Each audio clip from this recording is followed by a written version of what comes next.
नमस्कार दोस्तों, दैनिक रोजगार समाचार पेपर की 11 फटाफट बड़ी खबरों में आपका स्वागत है। 11 फटाफट बड़ी खबरों को देखने से पहले आपसे गुजारिश है कि देव एकेडमी को सब्सक्राइब जरूर करिएगा। वीडियो अच्छा लगे तो लाइक शेयर कमेंट करना ना भूलिएगा दोस्तों।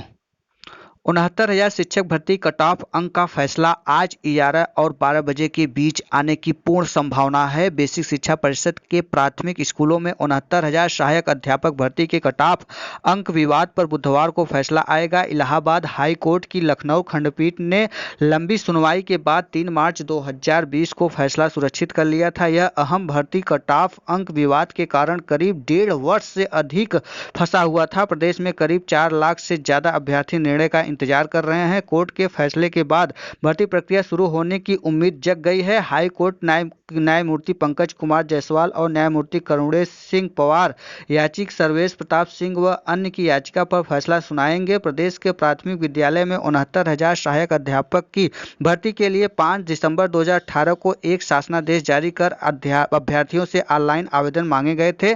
6 से 20 दिसंबर 2018 तक ऑनलाइन आवेदन लिए गए। इस परीक्षा के लिए 4,31,466 अभ्यर्थियों ने पंजीकरण कराया था और लिखित परीक्षा 6 जनवरी 2019 को राज्य के 800 परीक्षा केंद्रों पर कराई गई थी। परीक्षा में 4,10,440 परीक्षार्थी शामिल हुए थे, जबकि 21,026 परीक्षार्थियों ने परीक्षा छोड़ दी थी। ऐलान नीट और जेईई मेंस परीक्षा जुलाई में। मानव संसाधन विकास मंत्रालय ने इंजीनियरिंग की प्रवेश परीक्षा जेईई और मेडिकल प्रवेश परीक्षा नीट की तिथियों की घोषणा की है। जेईई 18-23 जुलाई और नीट की परीक्षा 26 जुलाई को होगी। आमतौर पर ये परीक्षाएं अप्रैल और मई में होती थी, लेकिन महामारी के कारण इन्हें टाल दिया गया है। केंद्रीय मानव संसाधन विकास मंत्री रमेश पोखरियाल निशंक ने मंगलवार को छात्रों से ऑनलाइन संवाद के दौरान यह घोषणा की। उन्होंने कहा कि जेईई मेंस परीक्षा के लिए 5 दिन तय किए गए हैं, जब अब जुलाई में 18, 20, 21, 22 और 23 तारीख को यह परीक्षा होगी, जबकि एमबीबीएस में एडमिशन के लिए नीट परीक्षा एक ही दिन 26 जुलाई को होगी। जेईई एडवांस परीक्षा अगस्त में होगी। उन्होंने कहा स्कूली कक्षा में सिलेबस को कम करने पर चर्चा की जा रही है। 10वीं की बोर्ड परीक्षा नहीं। देश भर में 10वीं कक्षा के छात्रों के बचे हुए पेपर की अब परीक्षा नहीं ली जाएगी।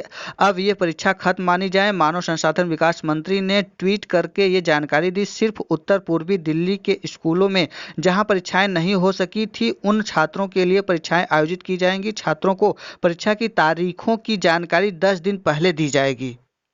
अतिथि शिक्षकों को 8 तक ही वेतन। कोरोना वायरस से बचाव के लिए घोषित बंदी के बीच सभी शैक्षणिक संस्थान अब 20 मार्च से बंद हैं। हालांकि इस अवधि में शिक्षा निदेशालय की तरफ से नियमित समेत अतिथि शिक्षकों को भी अप्रैल तक वेतन जारी किया गया है, लेकिन शिक्षा निदेशालय ने नए आदेश के तहत अब अतिथि शिक्षकों को 8 मई तक ही वेतन मिलेगा।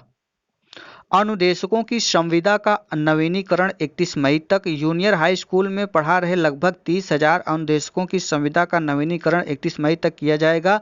जिन अनुदेशकों की सेवाएं संतोषजनक नहीं होगी, उनकी संविदा खत्म की जाएगी, लेकिन असंतोषजनक सेवाओं के लिए लिखित प्रमाण देना होगा। अनुदेशकों की लिखित चेतावनी नहीं दी गई है तो उनकी सेवाएं संतोषजनक मानी जाएंगी। ये मानक राज्य सरकार ने नवंबर 2019 में तय किए थे कि सेवाओं को एकाएक नवीनीकरण के समय असंतोषजनक करार देना और संविदा खत्म करने को सही नहीं माना जाएगा। यदि अनुदेशक लापरवाही बरते हैं तो और भी बढ़ी नहीं।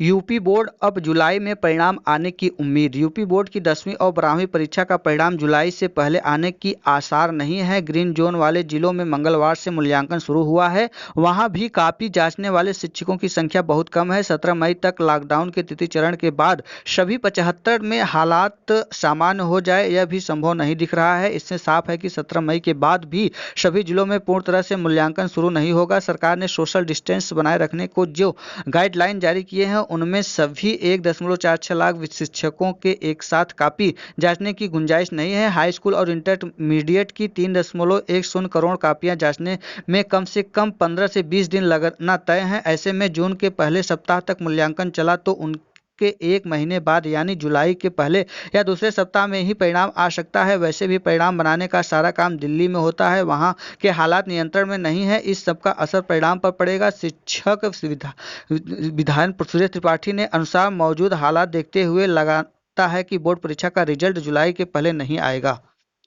बीएचयू की प्रवेश परीक्षा स्थगित। काशी हिंदू विश्वविद्यालय ने 18 से 29 मई के बीच प्रस्तावित स्नातक और स्नातकोत्तर प्रवेश परीक्षा को स्थगित कर दिया है। विश्वविद्यालय ने परीक्षा नियंत्रण कार्यालय की ओर से मंगलवार को इसकी अधिसूचना जारी की है। परीक्षा की नई तिथि की जानकारी के लिए विश्वविद्यालय के प्रवेश परीक्षा पोर्टल को देखने की अपील की गई है।